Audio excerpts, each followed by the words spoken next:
What's good, YouTube? Welcome back to the channel. Welcome back to another reaction video. We got the NFL's most mysterious disappearances. Let's check this out. Viewer discretion is advised. This is about to be a long ass vid, bro. Nonsense. So get your snacks, get your popcorn, bro.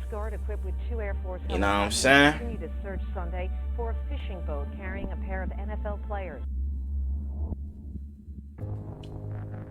Over 16 million viewers tune in, making it the most popular sport in America. Facts. And one of the most popular in the world. Creating some of the most known and revered athletes on the planet. However, even with so many eyes, some of the NFL's players would vanish.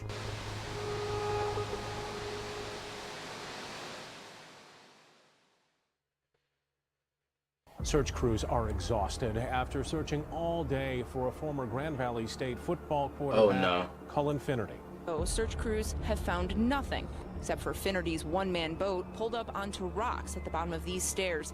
That was on Sunday. The sheriff says Finnerty got nervous about something on Sunday night, called his wife to say he was getting out of the river, and then disappeared. He was afraid, that he ran into the woods because he was afraid. Right. What was he afraid? Journalist yeah, for real, what the fuck, bro?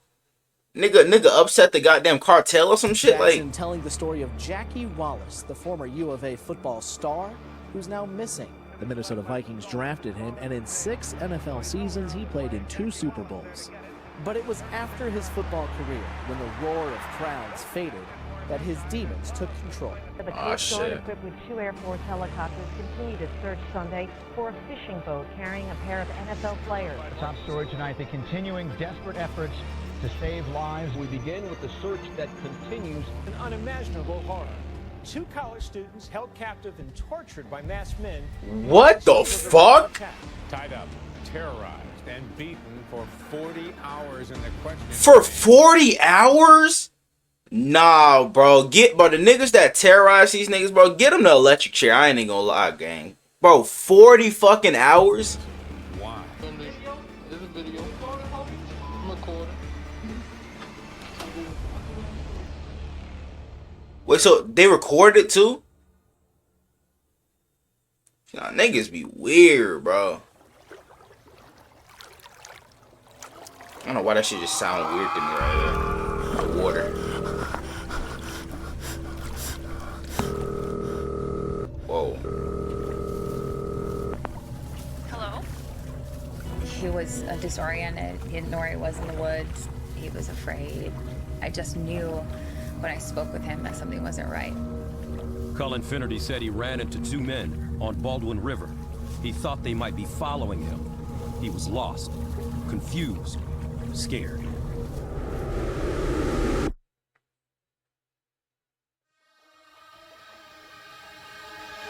Senior quarterback Cullen Finnerty is looking to lead the Lakers to 3 national titles in 4 years. Tom Cleary reports now on one of the most exciting quarterbacks in the nation. Game. Roll out to the right. They've got receivers going deep, wide open. It is caught for a touchdown. Terry Mitchell, a senior, his 8th TD of the year. Upon enrolling in Grand Valley State University, Cullen Finnerty took the league by storm, beating teams through the air Damn, nigga had a rocket launcher. And on the ground. In Finnerty's tenure at Grand Valley State, he threw for over 10,000 yards and ran for over 2,000. Won 3 national championships and had a record of 51 wins and just 4 losses. Okay. Becoming the winningest quarterback in college football history. How am I just now hearing about this nigga too? Kind of invincibility we kind of all thought he should make. Oh, I was 2 years old when bro got drafted. The 2007 NFL Draft is now open. Oh, he went undrafted. Wow. Side by my Ravens. We always be finding like the craziest talents as UDFAs, bro.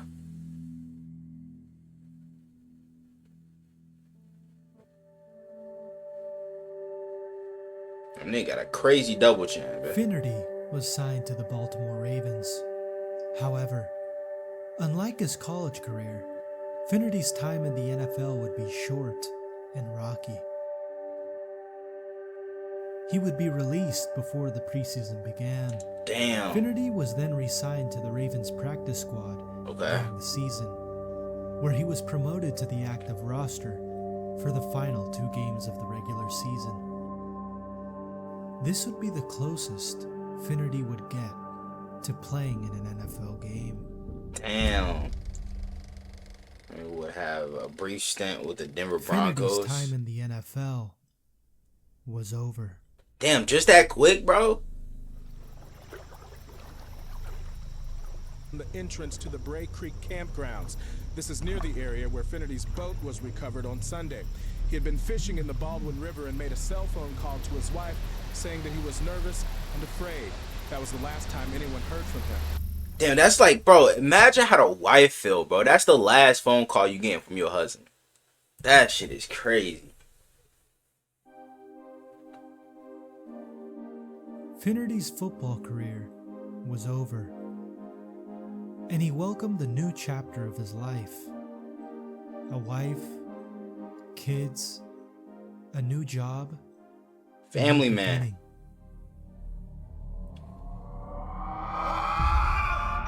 The fuck was that scream, yo? It was the end of a Memorial Day trip to Baldwin, Michigan. Finnerty wanted to go out one last time to the lake before the family had to head back.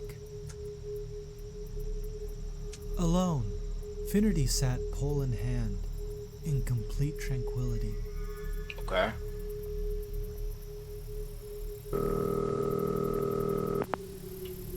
Hello?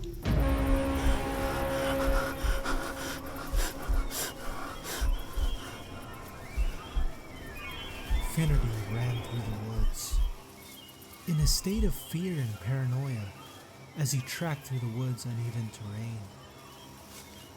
He ran into 2 men at the lake, and they were now after him. For what? Fearing for his life, he made 2 frantic phone calls. The first to his wife, stating how he had seen 2 men at the river who were now after him. Did he say something to him, or they just, you know what I'm saying, picking on a nigga? Like, bro. Finnerty began to call out, "Hey, are you there?" to the men that were closing in behind him. She began to hear shit. That's your first mistake. Us black niggas would have been gone, bro. We ain't sticking around telling someone, "Hey, are you there?" Like, bro, nah, gang. Would have been out that shit, bro. Finnerty told his wife that he was taking off his clothes. Huh? She told him to stay put. Wait, nigga finna get naked in the woods, bro? A second call was then placed to his brother-in-law. He complained of the 2 men that continued to follow him, and stating, "I don't know where I am."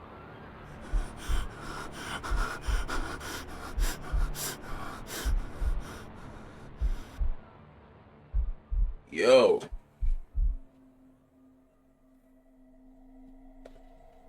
The search continues for a former Grand Valley State University quarterback. He hasn't been heard from since Sunday evening. He was last seen about 8:30 that night when his family dropped him off at the Baldwin River. A ping on his cell phone prompted an all-out search over the past 2 days. A busload of current and former players and coaches assisted in the search today, hoping to find him alive. Now, the sheriff says that they're treating this area as a crime scene. 2 days had passed, and Finnerty was still nowhere to be found. Damn. It was the final search of the day, and as they traveled through the unsteady terrain, littered with frantic footprints, they found what they had feared most. Oh no. They discovered Finnerty, face down, and arms spread. Whoa. Less than a half-mile away from where he had gone missing. Damn, bro. And less than 100 yards away from the main road. R.I.P., man. Was dead. Damn. Tragic news to report tonight. The body Did they find out who did it? Standout quarterback Cullen Finnerty has been found. A sad ending to the search for a missing former college football star quarterback from Michigan.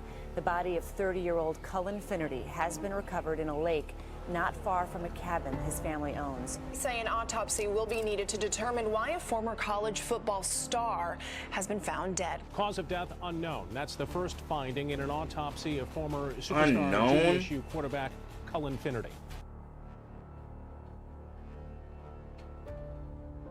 The mysterious nature and circumstances of Finnerty's death stunned many, and an investigation soon began. An autopsy report on Finnerty found a slightly enlarged heart and slightly cloudy lungs. Whoa! But no trauma to the body at all. Huh? According to a report prepared by a Lake County Sheriff's deputy, there was no indication of foul play.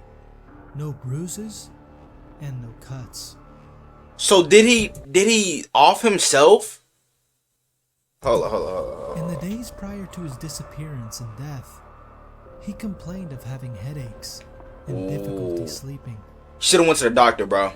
But what about the phone calls? Should've went to the doctor. And the men who were following Finnerty through the woods. Did he have CTE?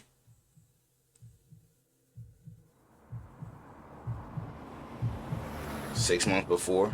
Finnerty was in Detroit with co-workers. Okay. And while on his way home, he saw a car in his rearview mirror, tailing him close behind. Uh-oh. Panicked, he passed his home and continued driving 150 miles to Grand Rapids. That's smart. In western Michigan. Arriving at his brother's Tim's. That's what everybody should do, bro. If you feel like somebody's following you, bro, you know what I'm saying? Take like at least 3 sharp turns, and if they still following you, bro, call the cops. A state of real sheer shit. Panic, believing that the FBI was following him. Huh?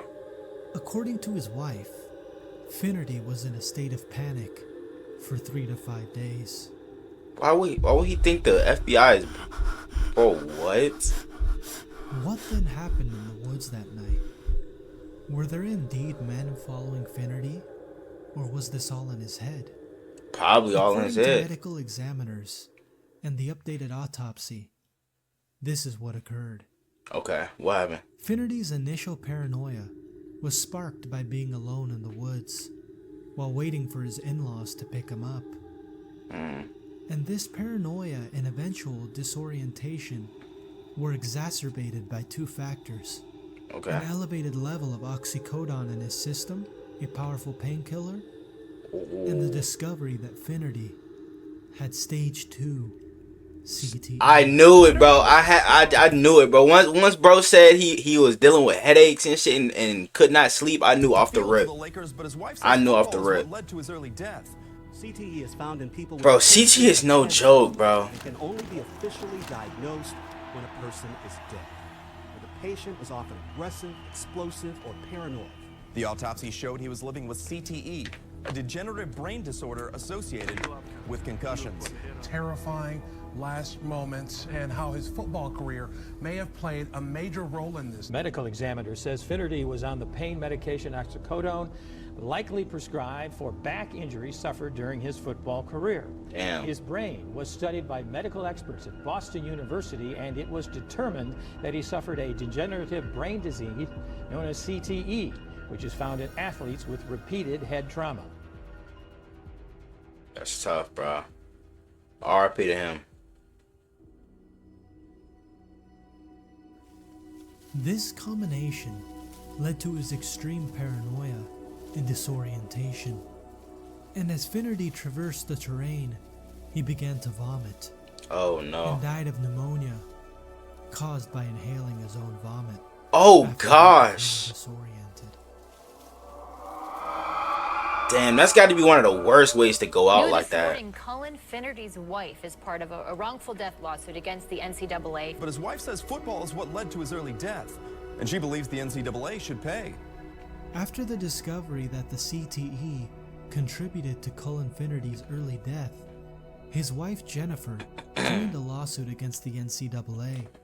saying the association did not properly protect college athletes and warned them about the risks of head injuries while playing football. Ooh! The jury, however, voted that the NCAA was not liable in the death of Colin Finnerty, stating that Finnerty's death was caused by other health problems and addictions, which Finnerty did have, and went to rehab. Then how the fuck he get CTE then? A year before his death. Bro, what? Finnerty is survived by his wife and 2 daughters. Damn, bro. Finnerty was 30 years old. I feel bad for the kids too, cause they gonna grow up without a dad and shit. Like, damn. I hope they're doing good to this day though. The former U of A football star, who's now missing. It is the latest chapter in the story of Wallace's battle with addiction that started after he left football. Jackie Wallace, once considered a football great, Super Bowl winner and hometown hero. Jackie Wallace was on top of the world as an NFL cornerback.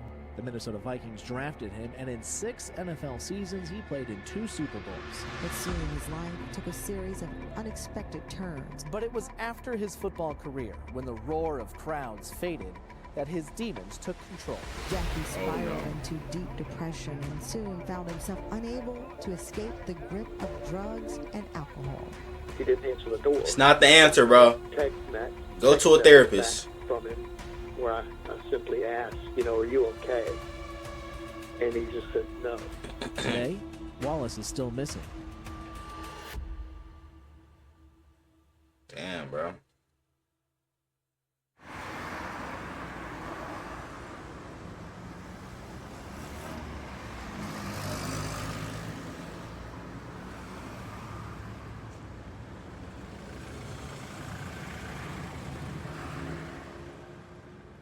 Steelers line up with Stallworth to the left and Swan flanking to the right.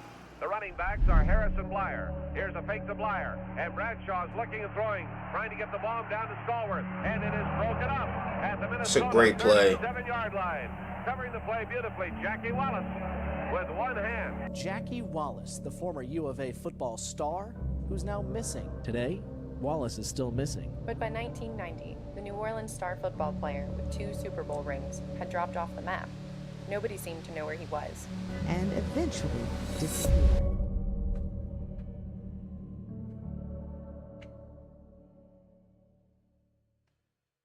Drafted in the 2nd round of the 1973 NFL Draft, Wallace had left his mark at the University of Arizona, garnering 19 interceptions in his junior and senior years.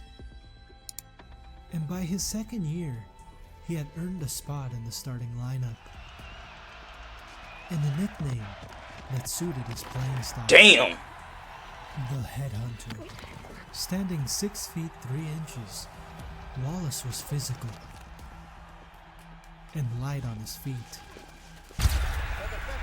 So basically he was Patrick Peterson before Patrick Peterson. Wallace had total 11 interceptions. Okay. Wallace final game in NFL. Take place on its grandest Super Bowl. And that's one way to go out on top, bro. Winning the Super Bowl. The Rose Bowl is packed. Not an empty seat anywhere.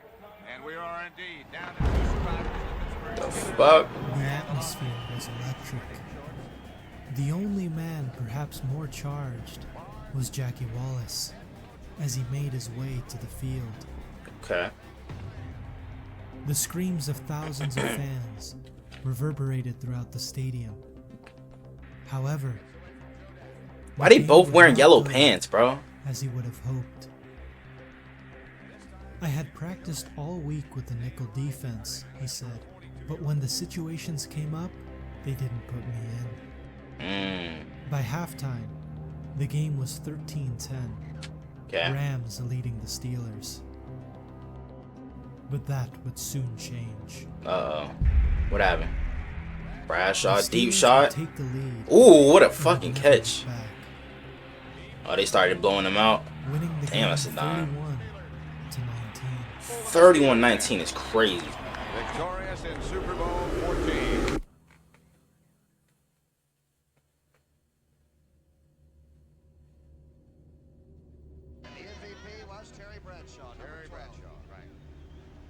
An enraged Wallace entered the locker room and began to berate his coach. Crash out in front of the team. In front of the team is wild, bro. He could just kiss his. Yo, chill. Wallace would be cut by the team. Yeah, bro. Like, what do you expect after saying some shit like that to your coach? You gotta, like, bro, in those type of situations, you gotta keep your cool, bro. You know what I'm saying? You can't be crashing out on the head coach like that, especially if you're not one of the best players on the fucking team. Even though he was a good player, like, bro, can't be doing that. Even the best players don't lash out like that on their coach. As the mystery around his disappearance deepens.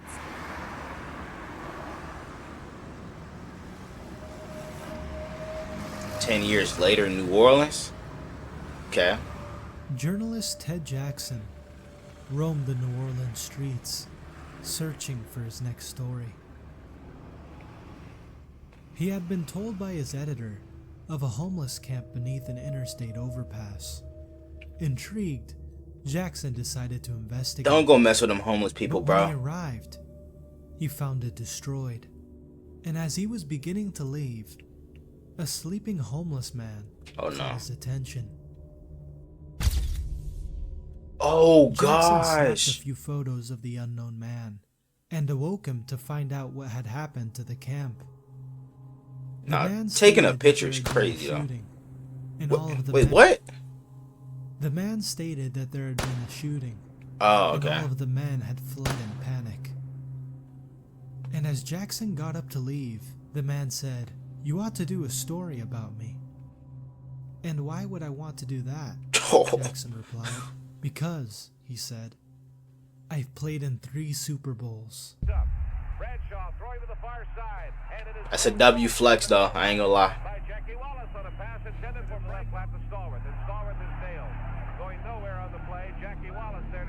No protection for him that time, as Wallace, who has played a tremendously effective defensive game. Ooh, that might be the start of CTE right there. And depression would cause his life to descend into chaos.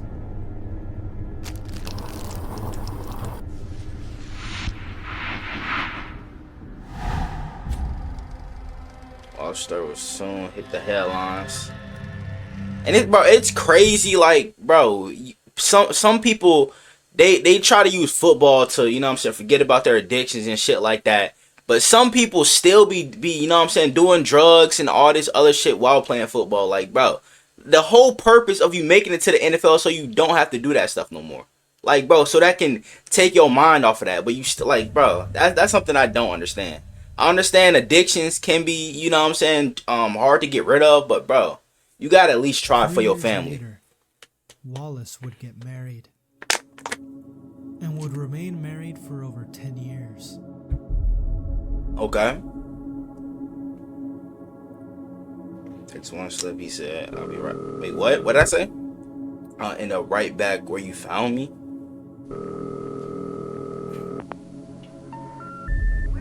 Okay, 2002.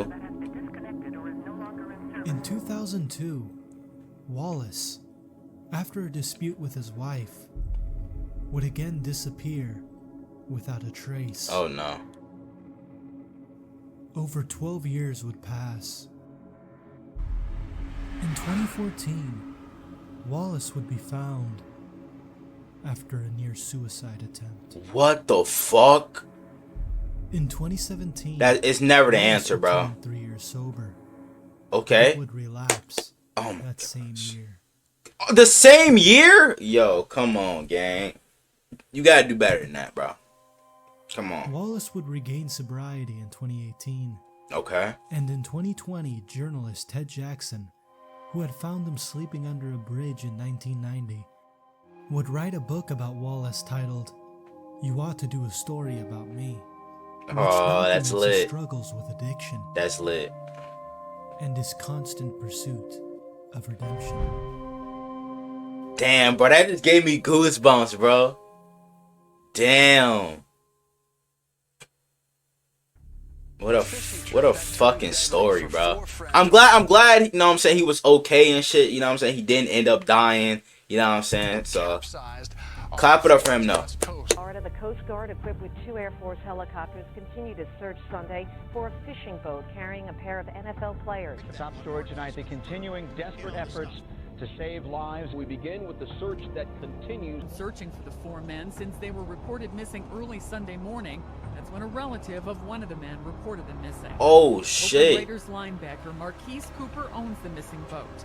Cooper, Corey Smith. 2 guys are missing, 2 NFL players. I'm a little blown away by this story. The St. Petersburg Times, Schuyler told the Coast Guard NFL players Marquise Cooper and Corey Smith gave up hope, took off their life vests, and drifted away. Whoa! Excuse me?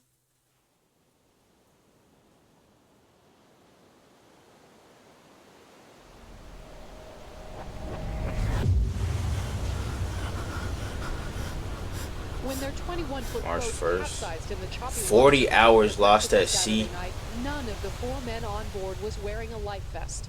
Hypothermia could have made Cooper and Smith irrational enough to remove their life vests. Probably. When it sets in, it does things to the mind and the body that neither anyone can control.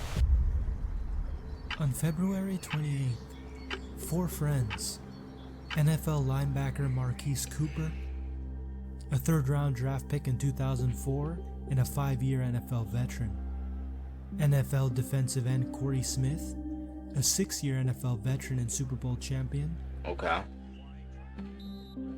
and UCF players Nick Schuyler and Will Bleakley decided to go offshore fishing. Okay. Cooper, being an avid fisherman, was no stranger to Florida waters and was ready to have a great day with friends. Okay. But a casual day out in the water would soon become a nightmare. What happened? Expected to return later that night. They would fail to return. Oh shit. A large-scale search would soon begin. The search continues for 3 men missing from a weekend fishing trip off the coast of Florida. Friends who left for a deep-sea fishing trip Saturday morning out of these docks still haven't been found despite a search throughout one of the coldest nights this season. The Coast Guard is focusing on a small area 35 miles from Florida's west coast. Say that because the 3 others are current or recent football players, their chances of survival are a bit greater, as they should be able to fight off hypothermia longer than the average person. Still, they say they have no time to lose. March 2nd. On March 2nd, at 1:30 p.m., the boat was found, capsized, with Schuyler clinging to the engine mount. Wow. Schuyler, one of the 4 who were out on this trip. What happened to the other 3 men, including those 2 NFL football players? Miraculously, he had survived. But the other 3 members of the group were nowhere to be found. Damn. The story Schuyler had to tell about what happened during those days out in the water can only be described as absolutely horrifying. Like, how was he the only one left, though? Really rough. It was cold, it was rough, and I got sick. Started losing motor functions. At one point you said he started mumbling and you noticed he's foaming at the mouth. So he's hallucinating and is really is losing his mind.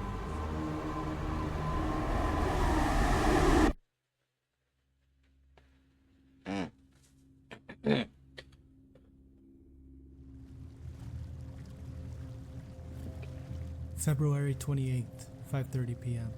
Okay.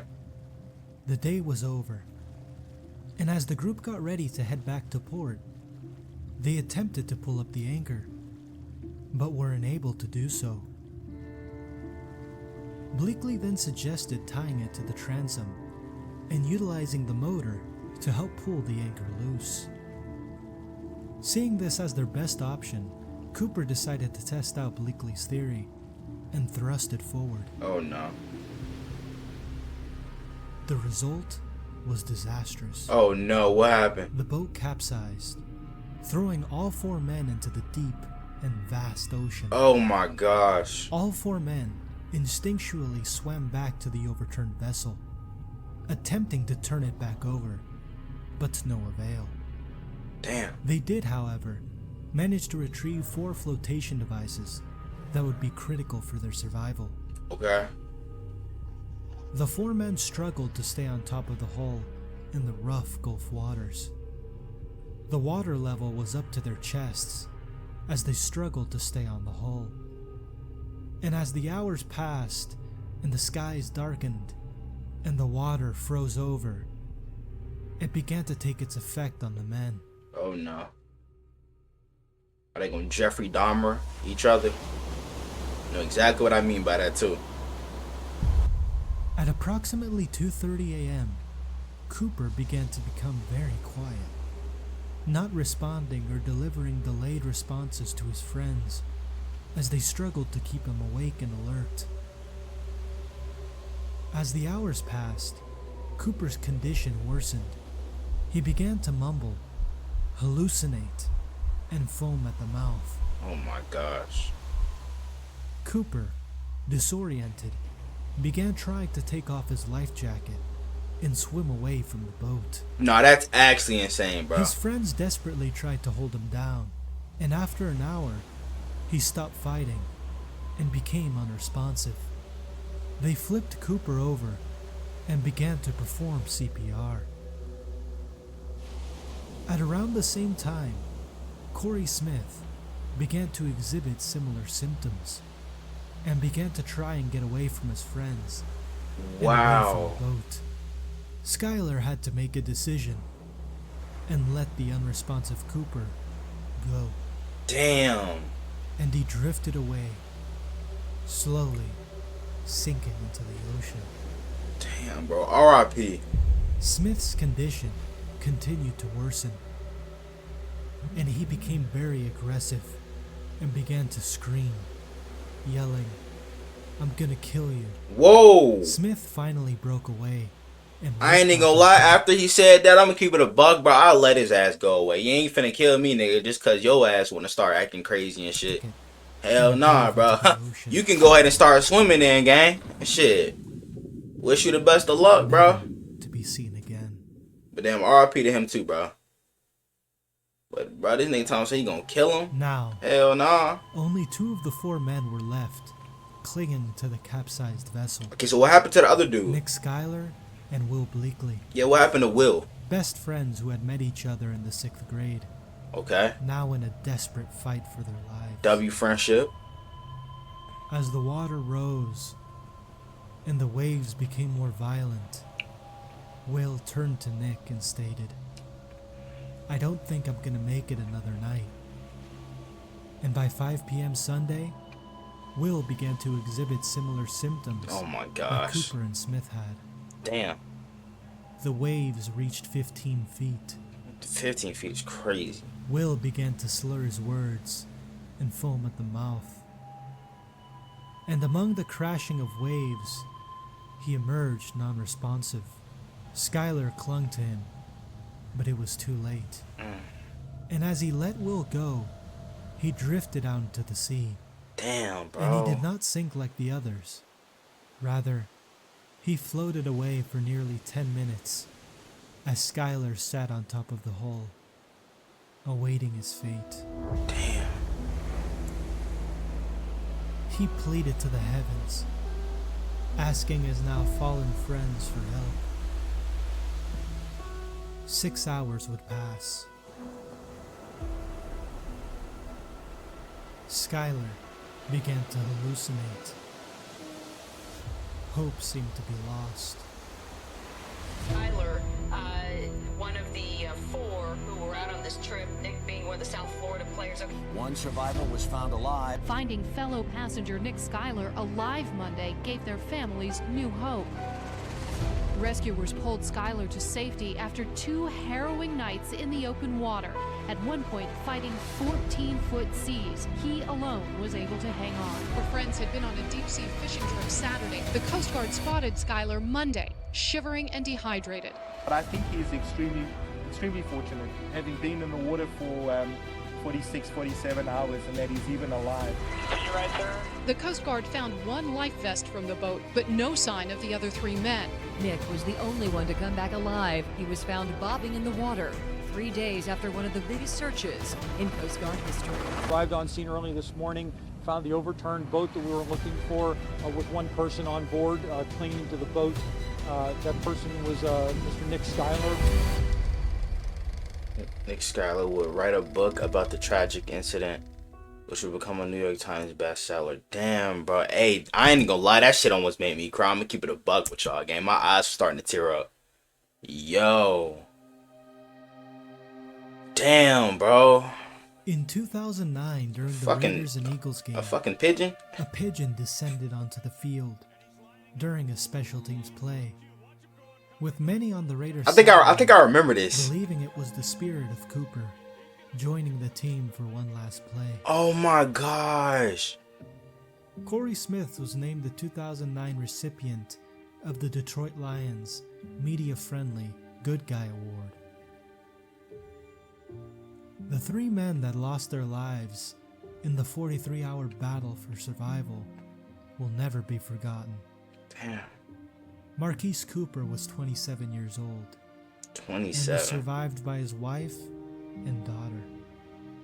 Corey Smith's number 93, was retired by the Detroit As it Lions should. for the 2009 season. W Detroit, bro. And his family set up a foundation in his honor. He was 29 years old. He looked like Jonathan Allen a little bit. Will Bleakley was 25 years old. Damn, only 25? By his friends and family. Damn, bro. RIP to them, man. Damn. 2 University of Rochester students abducted. 2 students who police Okay, say so were this is the story abducted that happened at the and held against start their of the video. wills. That both play on the University of Rochester's football team. Unimaginable horror. 2 college students held captive and tortured by masked men. It feels like a scene from a horror movie.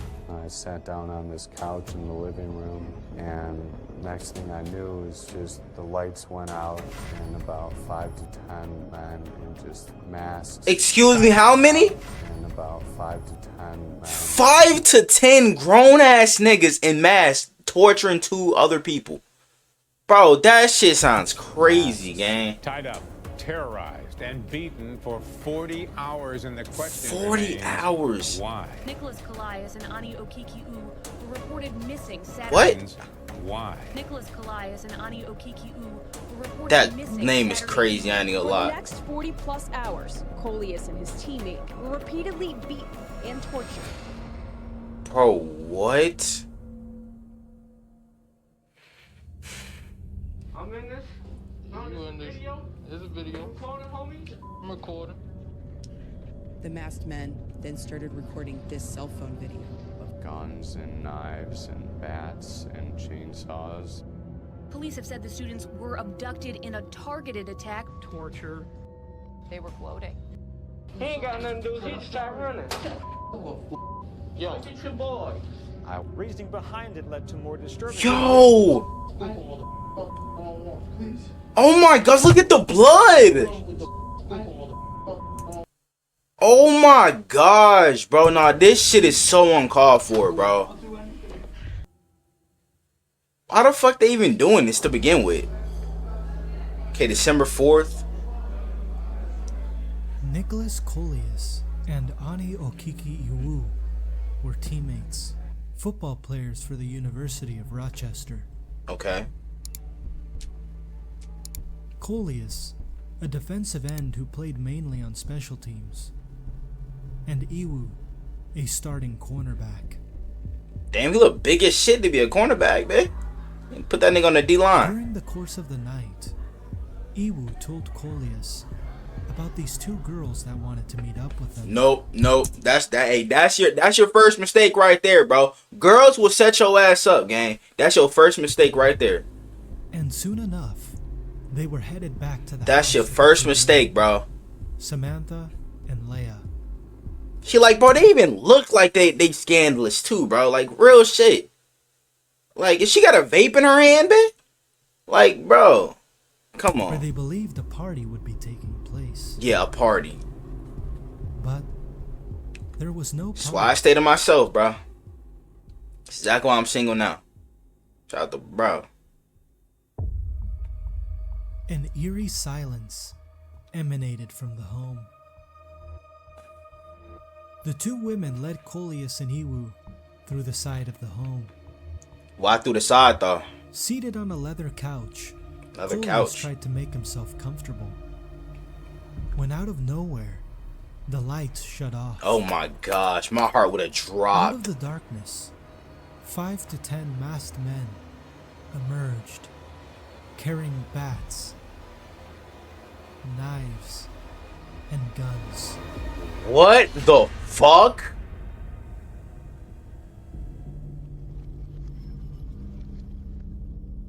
A bizarre situation. Two 21-year-old students upstate at the University of Rochester were abducted. The two went missing early Saturday. Ani Okiki Iwo and Nicholas Coleus were taken Saturday night from their New York State campus. They were last seen at 2 Saturday morning and reported missing that night.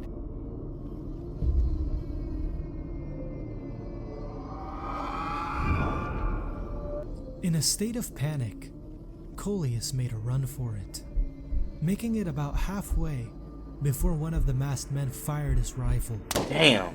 Hitting Coleus in the leg and shattering his femur. Ooh. Unbelievably, he stood up once more and tried to pull the door open. But the two women were holding it shut. Wow. Lame He ass was then bitches. struck violently with a bat to the head. Oh my gosh. Knocking him to the ground. Coleus and Iwu were then dragged to the bathroom, where they duct taped their hands and legs. Soon afterward, a chilling video would be taken by the masked men.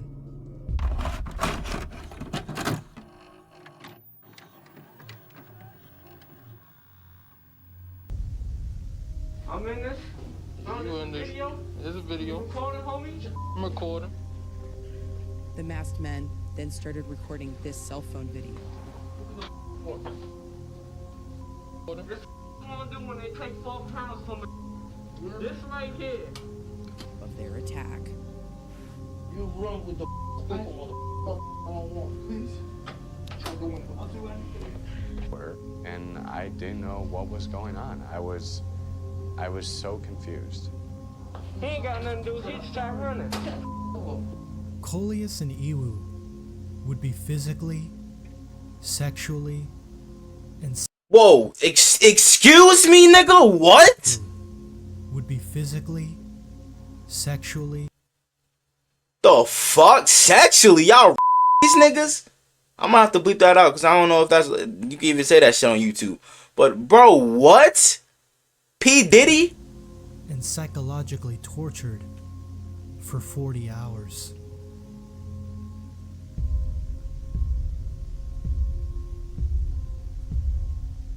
Gun to his head, Coleus was forced to call his bank and ask that all available money be transferred so that it can be withdrawn.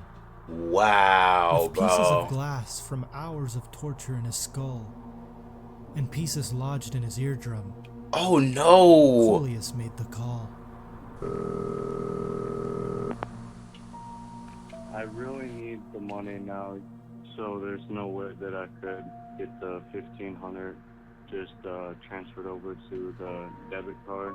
It's impossible to move money on the weekend. Okay, that's fine. I guess I'll just call back Monday. The two teammates were reported as missing after not returning the previous night, and the police would soon start closing in.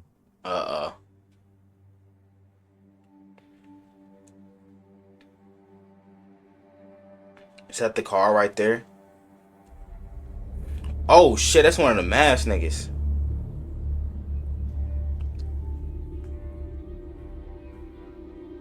The police saw thousands of dollars being withdrawn from Coleus' bank accounts. They had interviewed Samantha and Leia, but they proved elusive and suspicious during questioning. and were brought in once more. Oh yeah, come on. An on. interrogation that would end up lasting more than 14 hours.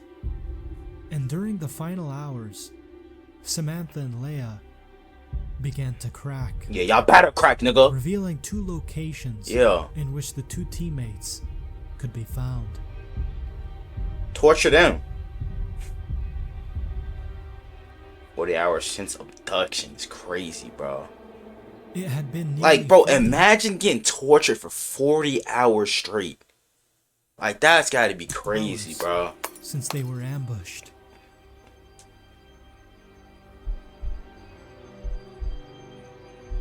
$40. Bro, that gunshot scared the shit out of me. I ain't gonna lie, bro. Oh my gosh. The masked men marched in furiously and began to crank up the music. That shit was loud as fuck. Coleus's cards had stopped working, and they began pressing their guns against the 2 teammates' heads. No fucking way. Firing rounds at walls around the flailing victims.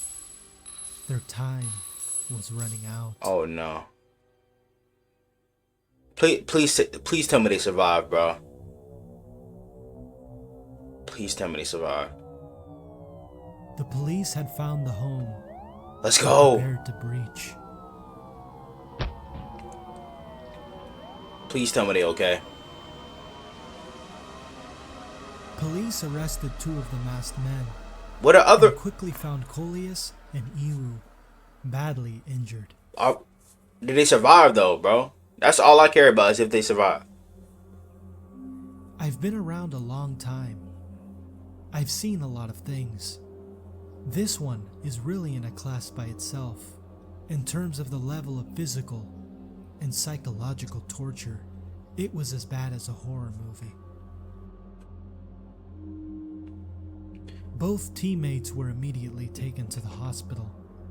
I had 3 or 4 blood transfusions. Oh my gosh. They put a titanium rod through my femur, attaching it with screws in my knee and hip. They surgically removed glass from my eardrum and scalp and skull. Ooh. Soon, all 9 of the assailants were arrested. What the fuck? They even got an Asian bitch in this motherfucker? Yo, gang. This wannabe Drake ass nigga right here. Like, bro. Look at these goofy ass niggas. They even got a white bitch in here. Like, bro. Like, y'all be careful out there, bro. You know what I'm saying? Especially when it comes to females and shit, bro. Cause they'll set you up like this, gang. Like, bro. Including Samantha and Leah, the 2 women who lured them in. And like, let's be for real, bro. They chopped as fuck. She look like a nigga. I ain't gonna lie, bro. And she just, you know what I'm saying? She just ugly as fuck. The question remained. Why was Coleus and Iwu targeted? Not for real.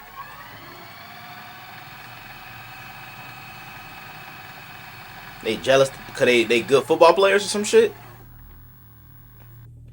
Or did they fuck they bitch? Like, yeah.